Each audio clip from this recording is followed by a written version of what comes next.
In the name of the Father, and of the Son, and of the Holy Spirit. The Lord be with you. Dear friends, let us ask God's mercy and pardon. We all say, I confess to Almighty God and to you, my brothers and sisters, that I have gravely sinned in my thoughts and in my words, in what I have done and in what I have failed to do, through my fault, through my most grievous fault. Therefore I ask Blessed Mary, ever Virgin, all the angels and saints, and you, my brothers and sisters, to pray for me to the Lord our God.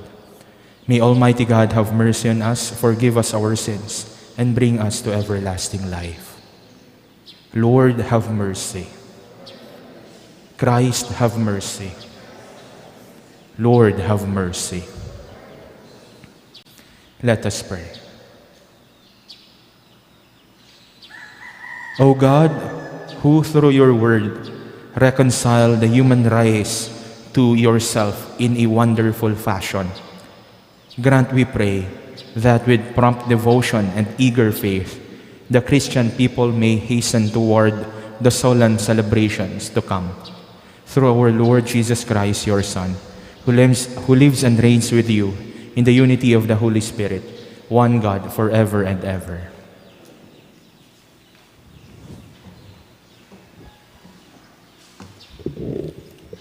A reading from the book of Joshua. The Lord said to Joshua, "Today I have removed the reproach of Egypt from you." While the Israelites were encamped at Gilgal on the plains of Jericho, they celebrated the Passover on the evening of the 14th of the month. On the day after the Passover, they ate of the produce of the land, in the form of unleavened cakes and parched grain. On that same day, after the Passover, on which they ate of the produce of the land, the manna ceased. No longer was there manna for the Israelites, who that year ate of the yield of the land of Canaan. The word of the Lord. Thanks be to God. Taste and see the goodness of the Lord. Taste and see the goodness of the Lord. I will bless the Lord at all times. His praise shall be ever in my mouth. Let my soul glory in the Lord. The lowly will hear me and be glad. Taste and see the goodness of the Lord. Glorify the Lord with me. Let us together extol his name. I sought the Lord, and he answered me, and delivered me from all my fears. Taste and see the goodness of the Lord. Look to him, that you may be radiant with joy, and your faces may not blush with shame. When the poor one called out, the Lord heard, and from all his distress he saved him. Taste and see the goodness of the Lord.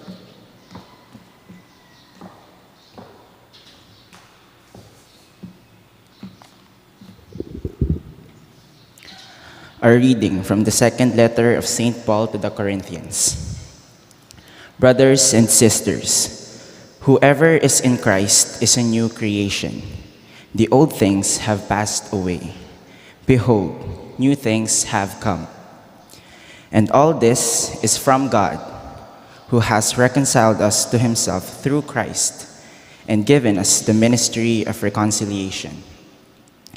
Namely, God was reconciling the world to himself in Christ, not counting their trespasses against them, and entrusting to us the message of reconciliation. So, we are ambassadors for Christ, as if God were appealing through us. We implore you on behalf of Christ, be reconciled to God. For our sake, he made him to be sin who did not know sin, so that we might become the righteousness of God in him. The word of the Lord.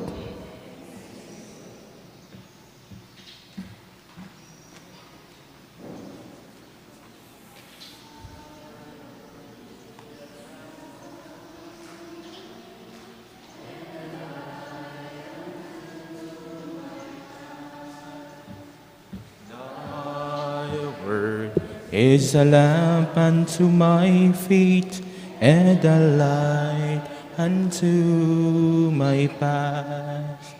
The Lord be with you. A reading from the Holy Gospel according to Luke. Tax collectors and sinners were all drawing near to listen to Jesus. But the Pharisees and scribes began to complain, saying, "This man welcomes sinners and eats with them." So to them, Jesus addressed this parable. A man had 2 sons, and the younger son said to his father, "Father, give me the share of your estate that should come to me." So the father divided the property between them.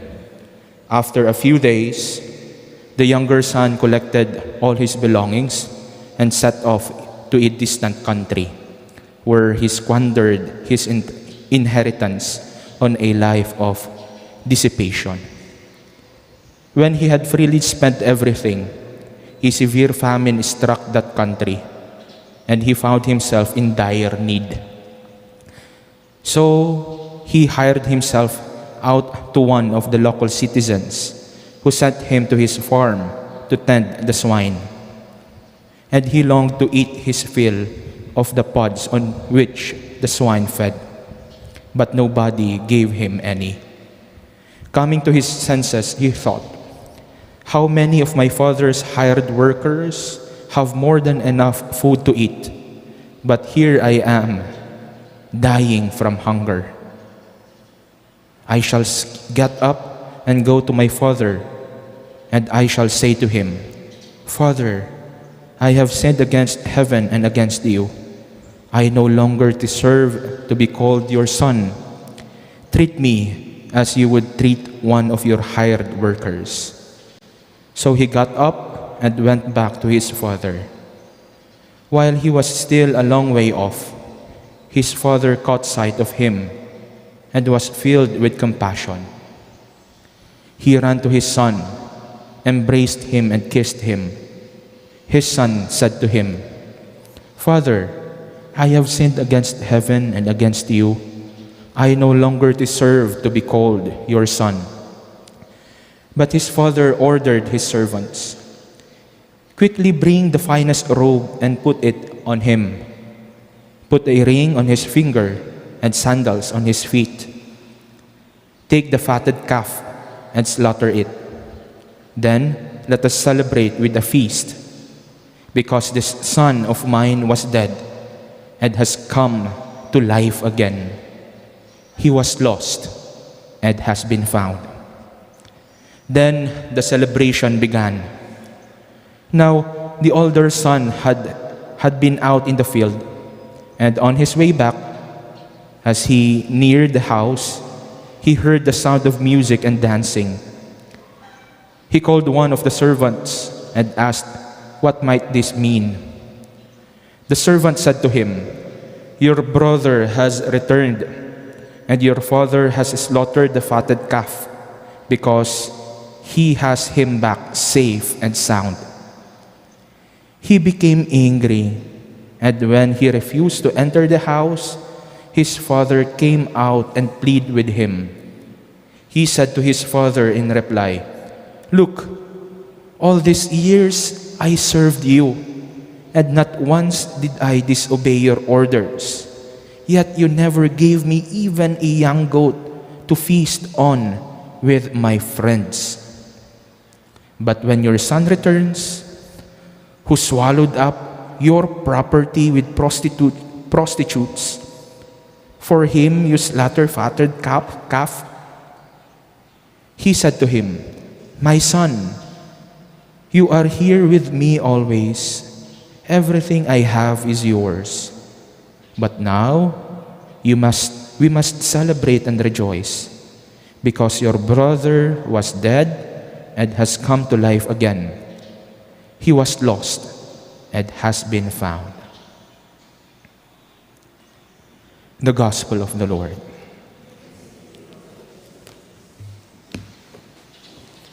Kakabsat, amo tayo amin ti pakaistoryaan daytoy nga pangarig may panggep daytoy nga nasariwawot nga anak. Ammo tayo amin ti istorya may panggep daytoy a pangarig. Siya sino kadi aya iti saan nga makaammo, kang kangeg tayo lang nga rod diket din.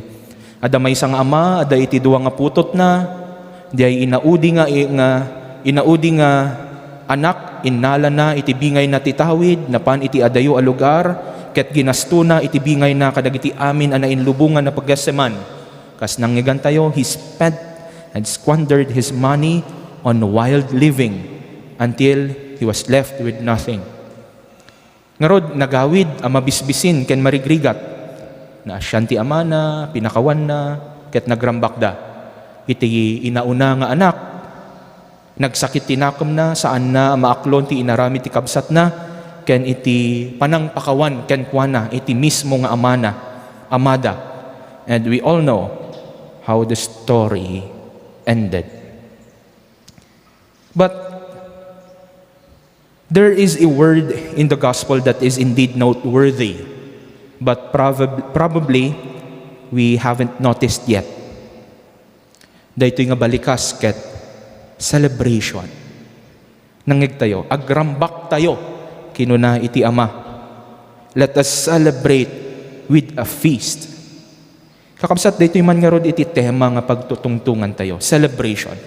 Let us try to look at our gospel through the perspective of this word, celebration. No, kitaan tayo iti panagbiag tayo, it is a life of different celebrations on different stages of our lives. Amin tayo ket agbirbirok iti rambak. Di ka din manong rambak, magustuhan tayo ti rambak na dumaduma nga selebrasyon iti panagbiag tayo, palanit, punsyon, fiesta. Di ka din angkel. But what kind of celebration? Anya kadi dagiti sarsaraken tayo, aramrambak. Wenno dagiti ramrambakan tayo, aramrambak. Mababaw ba, malalim, malabo, maingay, tahimik? Saan nga ba nag-uugat ang tunay na selebrasyon? Daytoy man iti sungbatan tayo. And let us try to evaluate the perspective of the three main characters of this parable. First, celebration through the lens of the younger son. Ti rambak para kenkuana, ket na inlubungan aragragsak, inom, babae, sugal. Nalabit no adda nga si bibiyag, daytoy nga inauna, wano inaudi, buridok nga anak, ti kananayon nga ayan na, no Santa Cruz kuma itinapanan na, si Dawon. Highway, pitmaster, online sabong.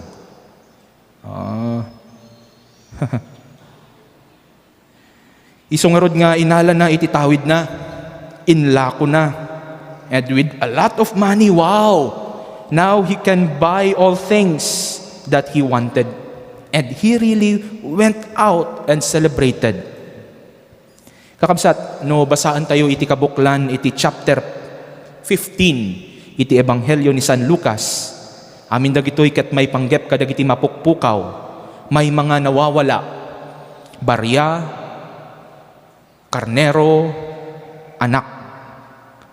Isu nga pag-isulaunay ti kapanunutan daytoy inaudi nga anak, may panggep iti rambak. Kasla may sa tao, may sa atao nga nagwawala. Nawawala, nagwawala. Kasto iti diskarte, ti kaaduan kada tayo, may panggep iti rambak. Kaya tayo man wenno saan. Bongga, nariri, nagastos. But after that, what? Anya iti ibungan na. Nalabit, sakit ti ulo, hangover, sakit ti bulsa, utang, disgrasya. Sakit tinakumpay.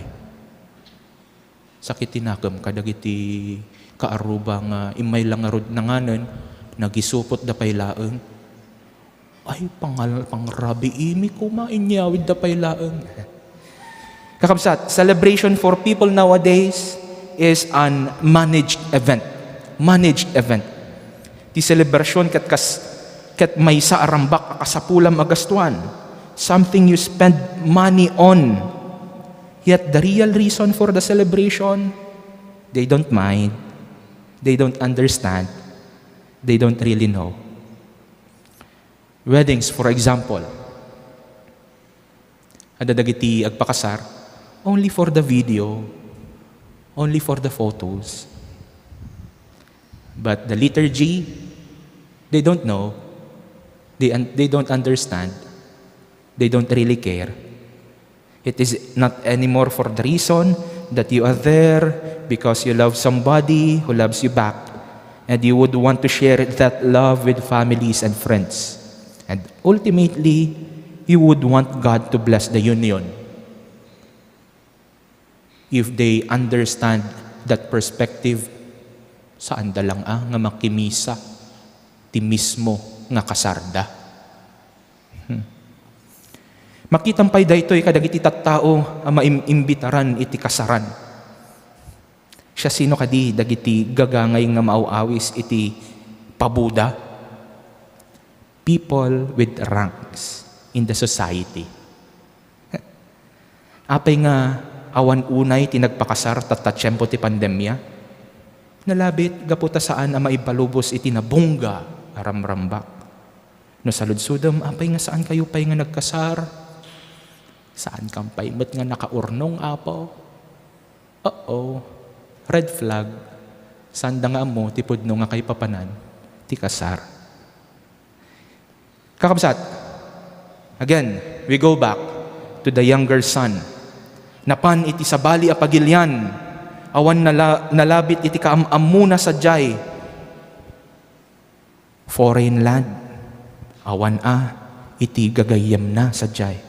Therefore, he was celebrating outside the context of relationship. Tirambak yan kwa na, ket tapno mapanawan na tibiyag anaing kasigudan na to get away, tapno tumakas iti realidad, adu digiti kakastoy nga agtutubo itatta. Tirambak para kadakwada, tapno matarayanda, dagiti kameng ti familyada. Another red flag. This younger son was not really celebrating. He was merely escaping from real celebration. May kadwa nga puntos kakabsat. Celebration through the perspective of the older son. Kas nangigan tayo iti ebanghelyo nakamisugsog saan naragsak. Madina kayat ti sumrek iti balayda. Therefore, he was actually celebrating his misery. Nadadag ito'y kakastoy at tao iti parokya. Why are you celebrating? You are supposed to be serious. Kwaresma. Kaya't mula unay ti agrambak, kaya't mula unay ti agragsak, but you keep it to yourself. You postpone. Nadadag iti tao, mangitantandan iti panagragragsakda. Intulatan agturpos, dagiti anak min, apo, ket kalpasan, nakaturpos dagiti anak, dagiti apo, ti tartari patwenda. Ada daytoy Filipino culture, no ada iti imported goods, kan chocolates, nakaikabil iti aparador. Mairawar tulaangan, no expired. Dagiti agkakanginang nga kubyertos, kan plat-plato, mairawar tulaang, no da iti importante a bisita. Well, take note, we don't want to celebrate the way the younger brother celebrated. Yet, we need also to celebrate life as it is. Ada dito yung istorya iti may isang ama, nalabit ng ngegyon kakabsat. Ada ginatang naabote ti arak, nakangingin na launay. Ket kinunana, inumekto daytoy, inton adda ti tumutop arambak, no addanto iti naisang sangayan arambak. Naglabas iti birthdays, celebrations, anniversaries, graduations. Kinunana, inton sumarunon tulanganan, intantantan na. aging gaanatay daytoy mismo nga ama. Ti inaramid iti asawa na babae, linuktan na, day nga nakangingina nga arak. Kinunana, natayon tay asawa, agrambak tayo, agragsak tayo, inuman tayo, ti arak na. Well, kakabsat, celebrations need not to be expensive. For those who are sick, they need celebrations. Kunada nga rod, laughter is the best medicine. You don't need to wait for the next big event so that you could celebrate. If you want to be happy, you don't wait for the big event to be happy. Idi nakita dagiti Fariseo ken mamaestro iti linteg nga gragragsak ni Jesus. No malagip yu pailaeng dayta nga umuna apaset iti ebanghelyo, yan tangay kadwa ni Jesus dagiti agsingsingir iti buwis ken dagiti managbasol, they were grumbling. Kinunada, ay makiin-ininom, ay makikakaan, bartok, arsab. Kadwa na paimot nga rod dagiti managbasol. During this Lent, kakabsat, we don't need to be miserable. We don't need to be miserable. Kung nangarod ni Jesus, when we fast, don't show that you are fasting in a gloomy manner. Remember, whatever we do, we should be joyful. Whatever we do, we should be joyful. That leads us to our last point, the most important point. Celebration through the point of view, through the perspective of the Father. Here's the correct, real, and appropriate understanding of celebration. The celebration of the Father. Celebrating that His lost Son was found. The dead son has come back to life. Saan nakasapulan ti adu a kwarta, ken nagarbo arambak, when nagparambak, nagpaparti iti kalulukmugan abaka. But actually the feast was for the son. But in his heart, the father was celebrating. Agasam, nagsubli ti anak na. He ran towards his younger son. Sinabat na. Saan nang impalubos nga agdrama iti anak na. Binadwan na di. Then nang rugin iti ramrambak. Santo rimwar manen. Tapno mapan na katungtong iti inauna nga anak. That was his celebration. Saan adi ay baka, kangkanta, salsala. Saan adi ay napukaw a kwarta when no tawid tinapatig para kenkwana. Otherwise, he will not be able to celebrate. Take note, kakabsat. Celebrating or celebration is something you share quality time with people you care about.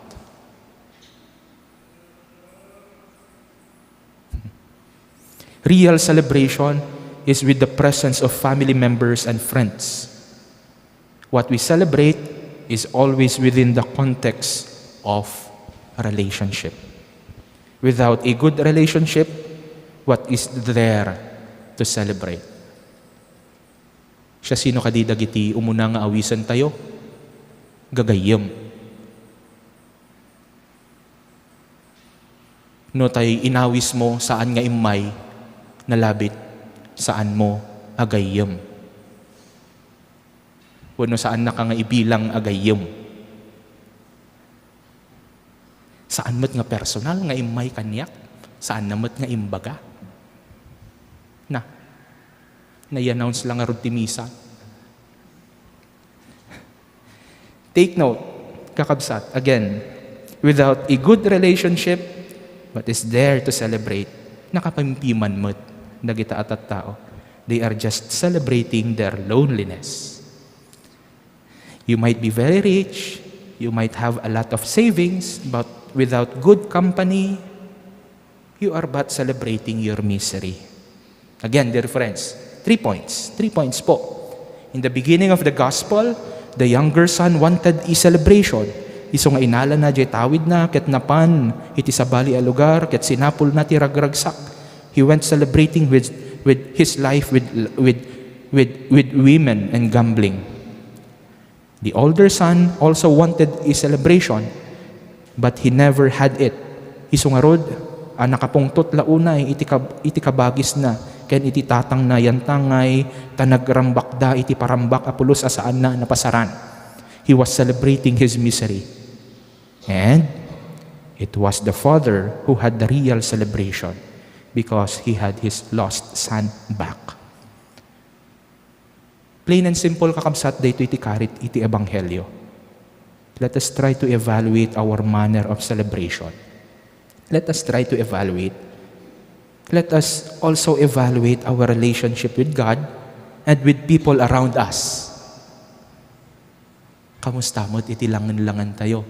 Iti pada tayo katao. Do they consider us, you, friend? Let us celebrate within the context of good relationship.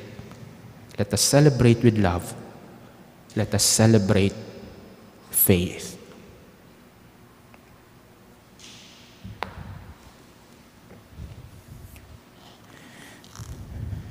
Please stand, and together we say, I believe in God, the Father Almighty, creator of heaven and earth. I believe in Jesus Christ, His only Son, our Lord, who was conceived by the Holy Spirit, born of the Virgin Mary, suffered under Pontius Pilate, was crucified, died, and was buried. He descended into hell. On the third day, He rose again from the dead. He ascended into heaven and is seated at the right hand of God the Father Almighty. From there, He will come to judge the living and the dead. I believe in the Holy Spirit, the Holy Catholic Church, the communion of saints, the forgiveness of sins, the resurrection of the body, and life everlasting. Amen. Our Father, you who tirelessly wait for our return, here we are offering our very weakness and unworthiness. Do hear the longing of our hearts and imbue us with the strength to abandon a life of sin. In every petition, we say, Father, listen to the plea of your children.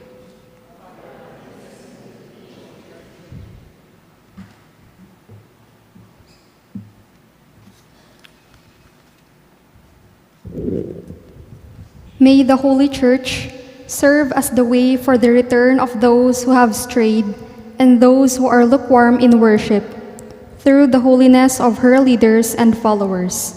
Let us pray to the Lord. May the leaders of countries be united in helping poor nations which are on the brink of losing hope in having a beautiful tomorrow.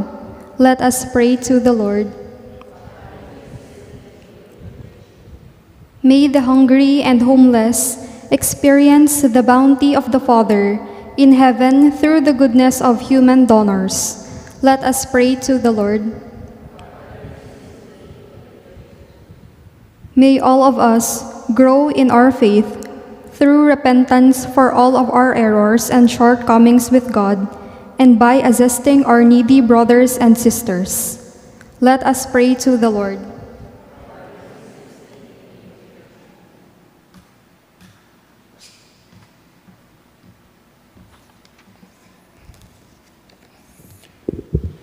Father, here indeed are our hearts desirous of offering once more our whole selves in order to manifest without doubt the greatness of your mercy and love through Jesus Christ, your Son, with the Holy Spirit, world without end. Amen.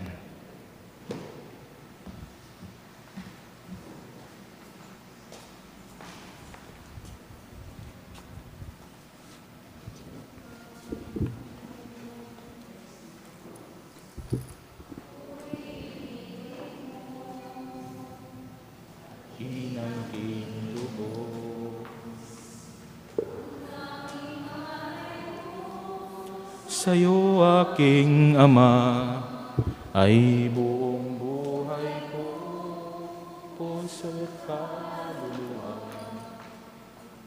Hindi na yung pawa po Diyos sa bitin. Hindi na kayo tayo dapat magkakailan ka ng buong natin ibas. Itlabas ng parang trabaho ko tayo.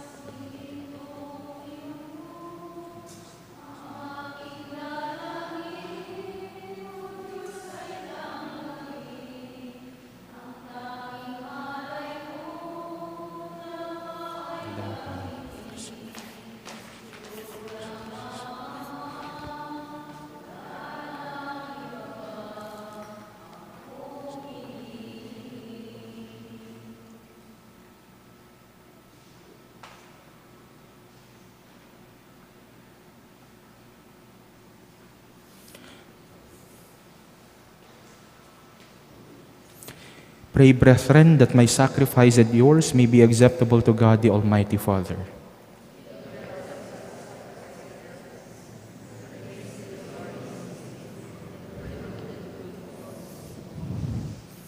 We place before you with joy these offerings, which bring eternal remedy, O Lord, praying that we may both faithfully revere them and present them to you, as is fitting for the salvation of all the world, through Christ our Lord. The Lord be with you. Lift up your hearts. Let us give thanks to the Lord our God. It is truly right and just, our duty and our salvation, always and everywhere to give you thanks, Lord, Holy Father, Almighty and eternal God. For through bodily fasting, you restrain our faults, raise up our minds, and bestow both virtue and its rewards, through Christ our Lord. Through him the apostles, angels praise your majesty, dominions adore, and powers tremble before you. Heaven and virtues of heaven and the blessed seraphim worship together with exaltation. May our voices, we pray, join with theirs in humble praise as we acclaim.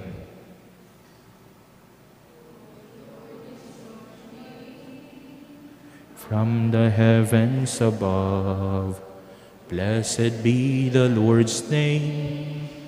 Sing his glory forever. Holy, holy is the Lord, for he dwells in our land.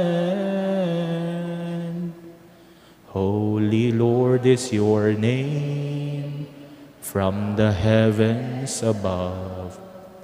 Blessed be the Lord's name.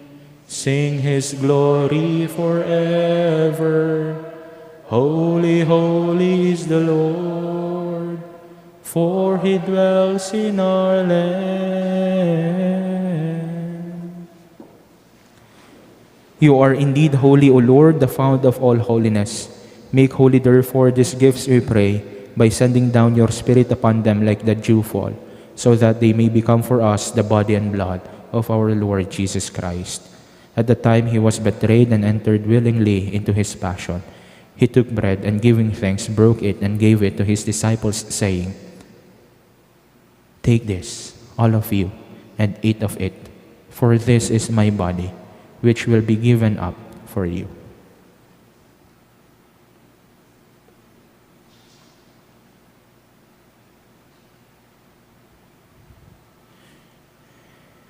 In a similar way, when supper was ended, he took the chalice, and once more giving thanks, and gave it to his disciples, saying, "Take this, all of you, and drink from it, for this is the chalice of my blood, the blood of the new and eternal covenant, which will be poured out for you and for many, for the forgiveness of sins. Do this in memory of me."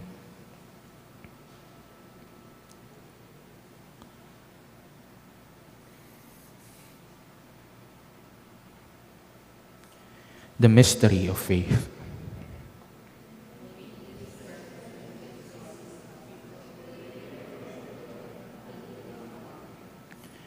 Therefore, as we celebrate the memorial of his death and resurrection, we offer you, Lord, the bread of life and the chalice of salvation, giving thanks that you have held us worthy to be in your presence and minister to you. Humbly we pray that partaking of the body and blood of Christ, we may be gathered into one by the Holy Spirit. Remember, Lord, your church is spread throughout the world, and bring her to the fullness of charity, together with Francis, our Pope, and Marlo, our Bishop, and all the clergy. Remember also our brothers and sisters who have fallen asleep in the hope of the resurrection, and all who have died in your mercy. Welcome them into the light of your face. Have mercy on us all, we pray, that with the Blessed Virgin, the Mother of God, Joseph, her most chaste spouse, with the blessed apostles and all the saints who have pleased you throughout the ages, we may merit to be co-heirs to eternal life, and may praise and glorify you through your Son, Jesus Christ. Through him and with him and in him, O God, Almighty Father, in the unity of the Holy Spirit, all glory and honor is yours forever and ever. We pray like Jesus. Our Father who art in heaven, hallowed be thy name. Thy kingdom come, thy will be done on earth as it is in heaven.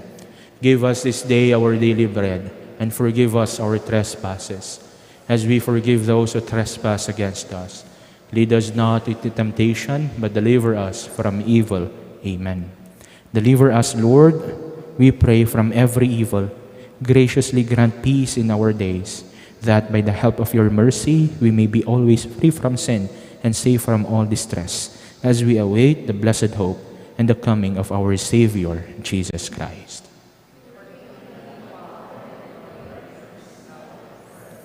Lord Jesus Christ, who said to your apostles, "Peace I leave you, my peace I give you," look not on our sins, but on the faith of your church, and graciously grant her peace and unity in accordance with your will, who live and reign forever and ever. The peace of the Lord be with you always. Dear friends, let us offer each other the sign of peace.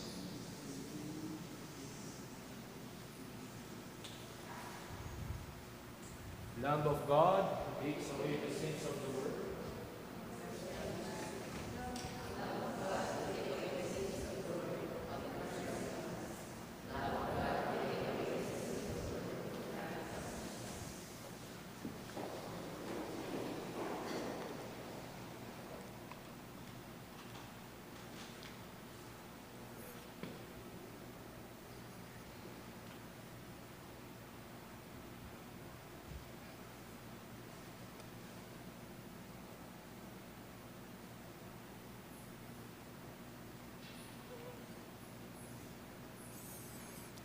Behold the Lamb of God.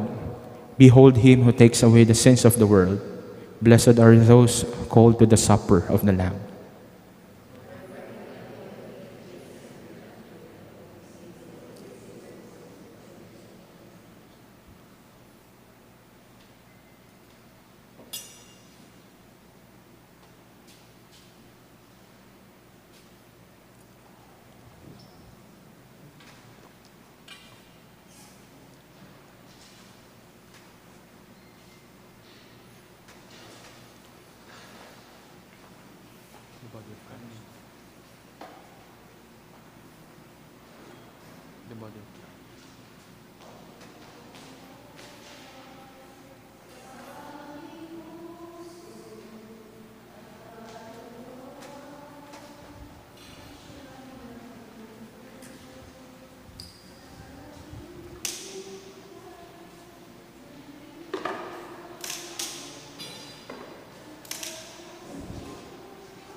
Let us pray.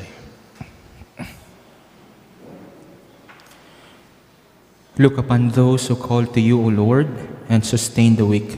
Give life by your unfailing light to those who walk in the shadow of death, and bring those rescued by your mercy from every evil to reach the highest good. Through Christ our Lord. Agtugaw tayo kakabsat, sumagmamano nga pakaamo, ken palagip. Hinton bigat, apo, maawis kayo. Rambak pagyaman ti sagot biag ni Reverend Father Eril Emmanuel Cordero. Ada iti rambak misa, apo, misa pagyaman, alas 10 ti bigat, maawis kayo, kadwa andak kumaapo. Iti daytoy nga rambak panagyaman, babaen ti rambak tinasanto na misa. Binulan panagdaydayaw tinasanto na sakramento, maipalagip kada tayo, umuna a Sabado ti bulan, may kaduang aldaw ti Abril. Dalyasat Cruz Jubileo, agtultuloy iti Dalyasat Cruz Jubileo. Ket iti daytoy nga lawas, adda sa jay turod, ket mayallatiw to sa jay baksayan, inton March 30. Awag kasar, dagiti agpanggep, amangawat iti nagpaiduma a sakramento ti matrimonyo ni Ariel Darren Apusen, taga-Pidpid, ikalaysa na ni Remy Ragunton, taga-Bugbuga, inton April 8 sa Jai, Santa Cruz, San Jose, Santa Cruz, Ilocos Sur. Ni Jason Raboy, taga-Pantar, ikalaysa na ni Maria Concepcion Hermosora, at taga-Villa Hermosa, inton April 28, dito'y Simbaan Parokya. Ni Nixon Alcantara, taga-Candon, ikalaysana ni Annalyn Valdez at taga-Kalawaan, inton April 30, dito'y Simbaan Parokya.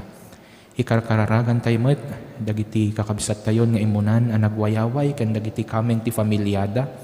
Ni Norma Ruiz, 77 years old, taga-Mambog, may tabon inton March 29, iti oras iti alas 8 sa Jai Sagat Chapel.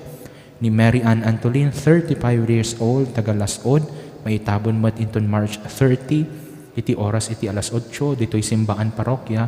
Ken ni Reynaldo Hagalaw, taga-Mambog, 56 years old, may tabon inton April 1, iti oras iti alas 8, iti bigat sa Jai Sagat Chapel. Agyaman tayo mo't kakabsat, dagiti sponsor, daytoy nga rambak tinasantuan a misa, Poblacion Sur, Cluster 2. Thank you very much. Tumakder tayo.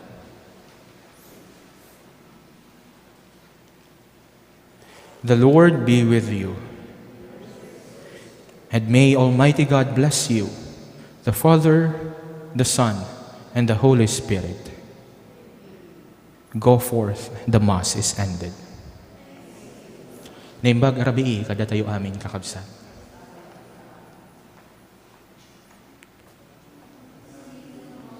Ang nabubuhay para sa sarili lamang, walang sinuman ang namamatay para sa sarili lamang.